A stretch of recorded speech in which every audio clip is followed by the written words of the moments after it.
स्वागत है गो ट्यूटोरियल के डे 27 में। आज का हमारा टॉपिक है पॉइंटर्स। ओके, तो पॉइंटर्स होता क्या है? तो pointers in go programming allows us to directly work with memory address. Okay, तो पॉइंटर्स हम लोग को प्रोग्रामिंग में क्या अलाउ करता है कि हम लोग मेमोरी एड्रेस से डायरेक्टली वर्क कर सकते हैं। ओके, तो आइए हम जानते हैं कि मेमोरी एड्रेस क्या होता है। So when we create a variable, a memory address is allocated for the variable to store the value. तो जब हम लोग एक वेरिएबल क्रिएट करते हैं तो वेरिएबल के लिए एक मेमोरी एड्रेस एलोकेट होता है। क्यों एलोकेट होता है? वैल्यू को स्टोर करने के लिए। ओके, तो जब भी आप वेरिएबल क्रिएट कीजिएगा तो वेरिएबल में वैल्यू को स्टोर करने के लिए एक मेमोरी एड्रेस एलोकेट हो जाता है। ओके, तो समझ में आ गया मेमोरी एड्रेस क्या है कि हम लोग को जब वेरिएबल क्रिएट करेंगे तो उसमें वैल्यू तो स्टोर करेंगे, तो उसको वैल्यू को स्टोर करने के लिए एक मेमोरी एड्रेस एलोकेट किया जाता है। ओके, मेमोरी एड्रेस क्यों एलोकेट किया जाता है? क्योंकि हम जो वेरिएबल क्रिएट किए हैं उसके एड्रेस के थ्रू हम उसके वेरिएबल के वैल्यूज को मॉडिफाई कर सके या एक्सेस कर सके। ओके, तो यहाँ वही लिखा गया है। फॉर एग्जाम्पल देखिए, we can access and modify the values of variable in the memory using pointers. Okay, क्या बोल रहा है कि हम लोग पॉइंटर्स का यूज करके मेमोरी में हम लोग वेरिएबल के वैल्यू को एक्सेस भी कर सकते हैं और मॉडिफाई भी कर सकते हैं। तो यहाँ क्या बोला गया है, यहाँ नीचे देखिए मेमोरी एड्रेस में कि a memory address is allocated for the variable to store the value. Okay, तो जब भी आप एक वेरिएबल क्रिएट करेंगे उसमें वैल्यू को स्टोर करने के लिए एक मेमोरी एड्रेस एलोकेट होता है। ओके, वेरिएबल में वैल्यू को स्टोर करने के लिए एक मेमोरी एड्रेस एलोकेट होता है। ओके, अब ये मेमोरी एड्रेस एलोकेट इसलिए होता है ताकि हम एक पॉइंटर्स के थ्रू उसके वेरिएबल के वैल्यू को मेमोरी में एक्सेस कर सके और मॉडिफाई कर सके, इसलिए वहां पे मेमोरी एड्रेस एलोकेट होता है। ओके, तो चलिए एग्जांपल से समझते हैं हम लोग इसको। तो मैंने एक वेरिएबल क्रिएट किया नाम और इसका डेटा टाइप क्या हो जाएगा? इंटीजर। ओके, फिर नम में मैंने क्या किया, एक वेरिएबल में तो वैल्यू असाइन किया। उसके बाद मैं एक fmt.println का यूज करते हैं और मैं यहाँ पे लिखता हूँ सिंपल सा कि वैल्यू ऑफ नम। ओके, और यहाँ पे क्या करते हैं, नम को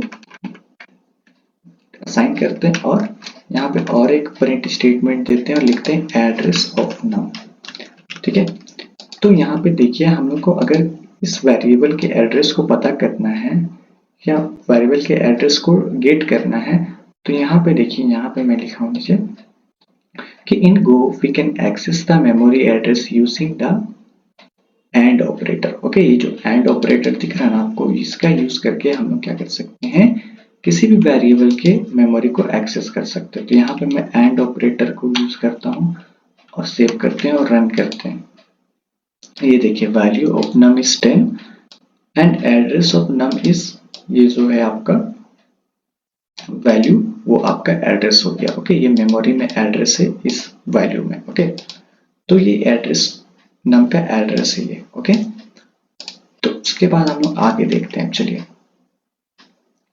पॉइंटर्स वेरिएबल क्या होता है? ओके, पॉइंटर्स वेरिएबल तो हम गो लैंग्वेज में क्या कर सकते हैं, we use the pointer variables to store the memory address. Okay, हम लोग पॉइंटर्स वेरिएबल का यूज करके क्या कर सकते हैं, मेमोरी एड्रेस को स्टोर करा सकते हैं। मतलब कि जब भी हम एक वेरिएबल क्रिएट करेंगे तो हम उसके साथ और एक वेरिएबल क्रिएट कर सकते हैं, एक पॉइंटर वेरिएबल्स क्रिएट कर सकते हैं ताकि जो वेरिएबल हम क्रिएट करेंगे उस वेरिएबल के मेमोरी एड्रेस को इस पॉइंटर वेरिएबल में स्टोर करा सके। ओके, तो यहाँ पे वही चीज है। देखिए मैंने एक वेरिएबल क्रिएट किया नाम और दूसरा वेरिएबल किया ptr। ओके, ये ptr है आपका पॉइंटर, इसका शॉर्ट में लिखा, और ये स्टार मार्क जो है ये एड्रेस को शो करता है। ओके, ये पॉइंटर को शो करता है, सॉरी मैं एड्रेस बोल रहा हूँ, ये पॉइंटर को शो करता है। ओके, स्टार जो है पॉइंटर को। तो जब भी आप कोई एक पॉइंटर वेरिएबल बनाइएगा तो उसके डेटा टाइप के पास आपको एक स्टार मार्क या स्टार सिंबल देना पड़ेगा। ओके, या इसको पॉइंटर भी बोल सकते हैं आप, ये स्टार पॉइंटर। तो उसके बाद देखिए कि मैंने क्या किया, यहाँ पे ptr है उसको क्या किस मतलब ptr इज इक्वल टू क्या कर दिया, num का जो एड्रेस था उसको ptr में स्टोर करा दिया। ओके, तो इसके थ्रू हम लोग क्या कर सकते हैं, ptr के थ्रू क्या कर सकते हैं, ptr वेरिएबल्स के साथ या पॉइंटर्स वेरिएबल के साथ हम किसी भी वेरिएबल के एड्रेस को या मेमोरी एड्रेस को पॉइंटर्स वेरिएबल में स्टोर करा सकते हैं। ओके, चलिए एग्जांपल से देखते हैं। यहीं पे मैं आपको दिखा देता हूँ, जिसको कमेंट कर देते हैं, दूसरा बनाते हैं। मैं आपको एक स्ट्रिंग बना के दिखाता हूँ, स्ट्रिंग वेरिएबल करके दिखाता हूँ। तो मैं लिखता हूँ var नेम स्ट्रिंग और एक वेरिएबल बनाते हैं और लिखते हैं var ptr स्टार मार्क और स्ट्रिंग। ओके, वन सेकेंड, यहाँ पे एरर आ रहा है क्या? चलिए देखते हैं आगे सुनो। अब क्या करते हैं कि fmt नहीं, हम लोग पहले नेम को क्या करते दे देते। ओके, एक कोई सा भी नेम लिख देते हैं, अभिषेक लिखता हूँ। चलिए, और क्या करते हैं यहाँ पे ptr इज इक्वल टू, यहाँ पे लिख देते हैं नेम। ओके, उसके बाद यहाँ पे fmt, अच्छा इसी को कॉपी करते हैं, इसको कॉपी करते हैं और यहाँ पेस्ट करते हैं। यहाँ पे समझ में आ गया ना आपको मैंने यहाँ क्या किया?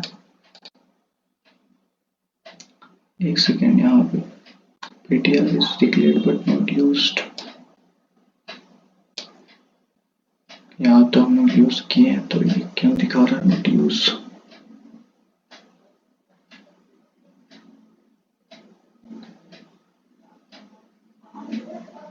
अच्छा, हम लोग चलिए इंटीजर नंबर ले लेते हैं। कुछ थोड़ा सा सोर्स आ रहा है इसमें।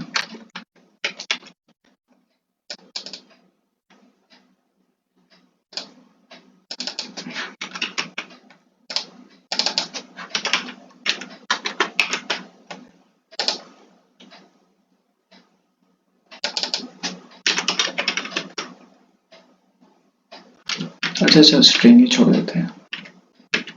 मैं समझ गया एरर क्यों आ रहा है, क्योंकि अभी तो बस हम लोग डिक्लेयर किया ना, इसको fmt में यूज नहीं किया है इसलिए। चलिए, इसको हम लोग क्या करते हैं, कमेंट आउट करते हैं और यहाँ लिखते हैं वैल्यू ऑफ नेम। ठीक है, और यहाँ लिख देते हैं नेम, एड्रेस ऑफ नेम लिखते हैं और यहाँ पे मैं ptr कर देता हूँ। ptr। चलिए, अब देखते हैं इसका वैल्यू और एड्रेस देखते हैं। ये देखिए, ये एड्रेस आ गया और ये वैल्यू आ गया। ओके, नेम का वैल्यू जो मैंने यहाँ असाइन किया था वो आ गया। तो इसी के थ्रू अब मैं यहाँ पे अगर एंड ऑपरेटर का यूज करके नेम भी लिखता तो वही एड्रेस आता। देखिए, यही एड्रेस आएगा। ओके, रन करते हैं। अच्छा, इसको ना कमेंट करते हैं और इसको भी कमेंट करते हैं, बट देखिए वही एड्रेस आएगा ना। मैं रन करता हूँ, ये देखिए सेम एड्रेस आया ना। तो ptr क्या किया, हमारे नेम वेरिएबल के एड्रेस को स्टोर कर लिया। ओके, तो मैं इसको कंसोल क्लियर करते हैं, तो यहाँ ptr लिखते हैं। ओके, तभी देखिए वही एड्रेस आ जाएगा। ओके, अब देखिए हमने यहाँ क्या पढ़े थे कि पॉइंटर्स के थ्रू क्या कर सकते हैं, एक्सेस करने तो सीखिए, आप मॉडिफाई करने सीखते हैं। ओके, कि मॉडिफाई कैसे करते हैं, तो कुछ नहीं करना आपको, मैं इसके नीचे आपको लिख के दिखाता हूँ। आपको स्टार मार्क देना और ptr लिखना। ओके, जब भी आप वेरिएबल को चेंज करना चाह रहे हैं।